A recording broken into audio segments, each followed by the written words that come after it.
Hello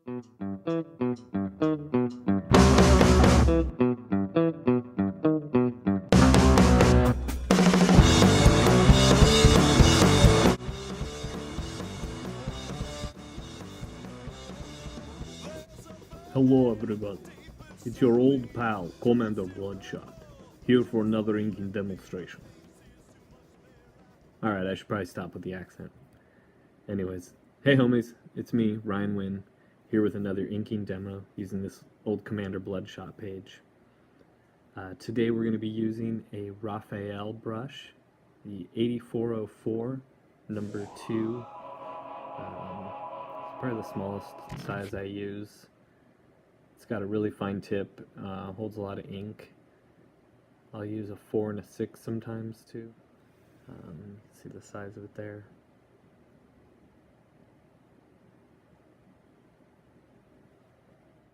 These cost about $20 online or at an art store. They're definitely worth it. I find that these days they're more consistent than the Winsor & Newton that a lot of people like. Actually, I think you can find them online for like $12 each now. So anyways, I just finished inking a page of Eternity. Or actually, I finished a page of Eternity earlier, and then I wrote commentary for issue 3 on Eternity for the back matter. And now everyone's asleep, and I can do some fun, stupid stuff like show you guys how to ink with a brush. You guys can't see it right now, but I'm getting the brush ready on the side, so. Alright, let's go in. The brush is kind of heavy with ink now, so we'll do some, we'll fill in these shapes first. Let's remember to fill in that little space. Remember last time we just put a dot instead of one of these X's because it's so small. Can't really put an X. And we know to look for the dots as well. Oh, messed up, went out of the line there a little. We'll just clean that up.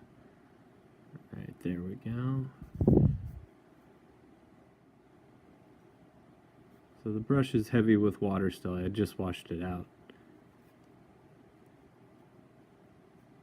Changes shape a little bit as the water moves through the brush, but then after a couple minutes, the ink and the water settle in.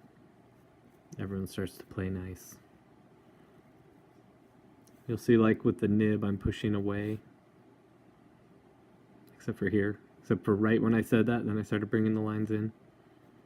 But for the most part, I'll always push away. But when you're filling in black shapes like this, you can do spirals and zigzags. Next we'll come in here, we'll finish out where this edge of his, side of his head, the temple, eyebrow area. Get that nice and black in there. Some of these folds become shadows. And then here he uses the side of the pencil. Trevor uses the side of the pencil a lot, so I like to use the brush sort of like that. Scribble in some shapes. I may come in and play with those a little too. Here we get started with some wispy, really wispy beard hairs. Sorry, I said beard hairs because I've been watching Flight of the Conchords. And there's an episode in their accent, they say, "Your beard looks good." So I always say beard like that. So if you're watching these videos, I say some stuff in weird ways, and if I don't explain it, you can ask me what I meant later. Alright, the brush is starting to give me the shapes I want.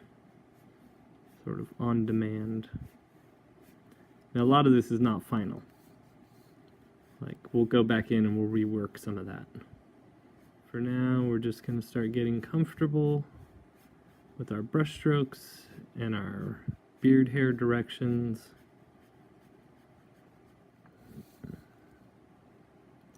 Do a little side brush, like I'll put the brush to the side a little so I can get a little more angled action. Excuse me.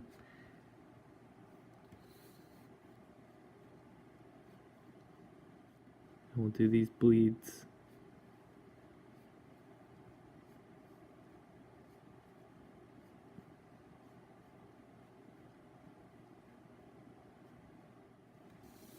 And it opens up there where his, I don't know what, I forget what this is called. When you're starting out, you learn all the anatomy, you learn all the names to everything, and you stop using it. It's like Spanish or French class in high school. Probably kick butt while you're in class, and then a couple years later when you're not using it, you don't remember anything.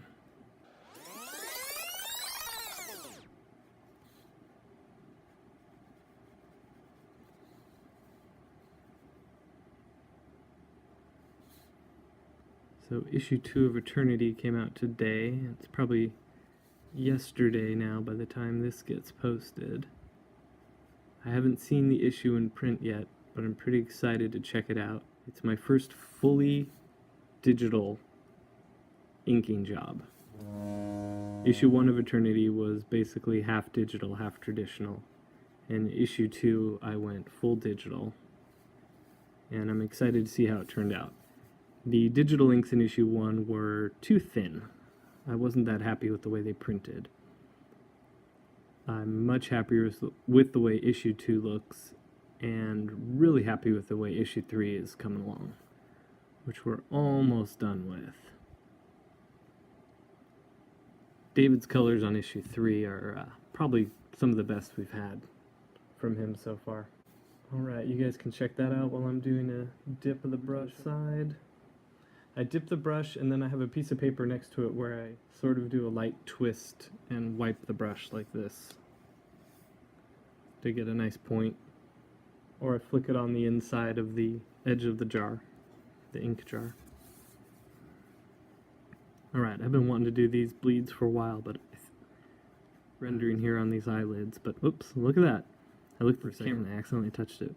But the brush is a little too wet for that, so we'll come back even though I messed it up already. Okay, we'll just get back into some of these beard hairs.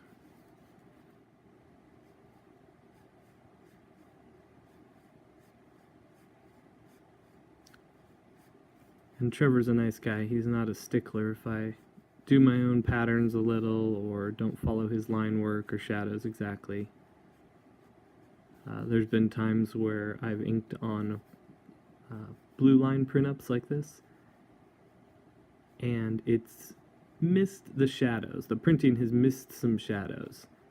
And I make the piece look nice without it, and, you know, whatever, it goes to print, and then later I see that, oh my gosh, I missed whole shadow sections. And whenever I apologize to Trevor, he's always nice and says that he liked the way it came out. That's why he doesn't say anything. I think he's just a nice guy. I think inside he's cursing and swearing at me.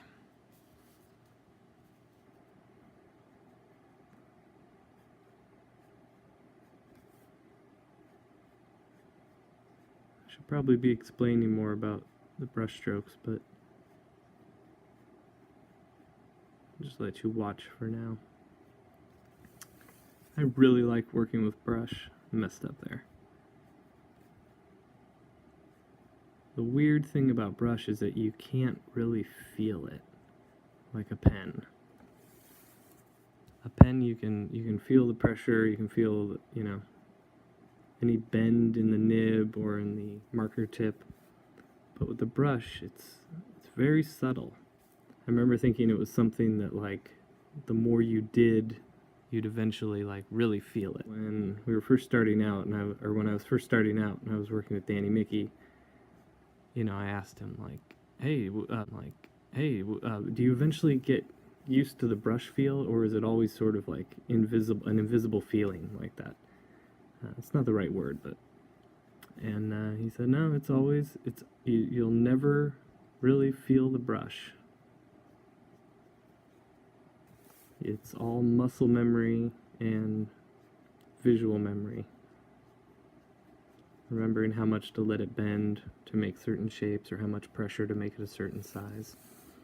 Alright, let's go in and do these guys now. Wish I hadn't messed up with that little line, but we'll see. We can make it work. There we go.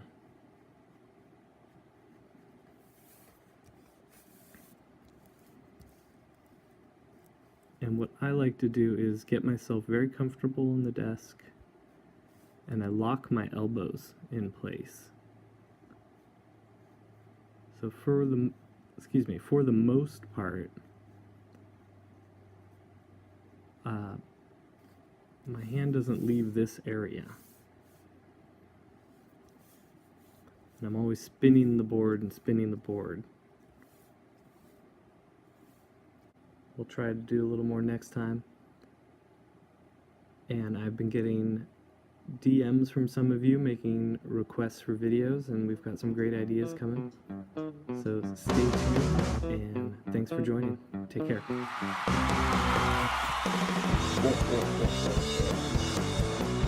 Stupid cat.